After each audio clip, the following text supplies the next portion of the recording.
அனைவருக்கும் இனிய அன்பு கலந்த வணக்கங்கள். உங்கள் ஜோதிடர் பண்டிட் செந்தில்குமார் பேசுகிறேன். இன்னைக்கு நம்ம பார்க்கக்கூடியது, ஒரு குழந்தை நன்றாக படிக்க வேண்டும் என்றால் எந்த பாவத்தை இயக்க வேண்டும் அப்படிங்கிறத பார்ப்போம்.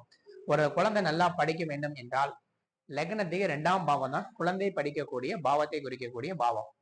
அப்போ அந்த பாவ அதிபதி எங்க இருக்கிறாரோ அந்த பாவத்தை நம்ம இயக்க வேண்டும். 2ஆம் அதிபதி எந்த பாவத்தில் இருக்கிறாரோ அந்த பாவத்தை இயக்க வேண்டும். அவ்வாறு இயக்கினால் அந்த குழந்தை நன்றாக படிக்கும். உதாரணத்துக்கு 2ஆம் பாவாதிபதி 2லே இருந்தால் அந்த குழந்தை எங்க உட்காந்து படிச்சா நல்லா படிப்போறனா, 2ஆம் இடங்கிறது சாப்பிடக்கூடிய டைனிங் ஹாலை குறிக்கக்கூடியது. அப்போ இந்த குழந்தை சாப்பிடக்கூடிய டைனிங் ஹால்ல போய் உட்காந்து படிக்கும் பொழுது கண்டிப்பா அந்த குழந்தை நன்றாக படிக்கும்.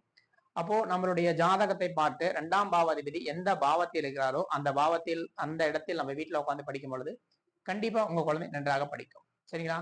நன்றி. நம்மளுடைய சேனலை சப்ஸ்கிரைபர் பண்ணாதுன்னா சப்ஸ்கிரைபர் பண்ணுங்க. ஜாதகம் பார்க்கும் என்றால் கீழுடைய நம்பருக்கு தொடர்பு கொள்ளவும். நன்றி.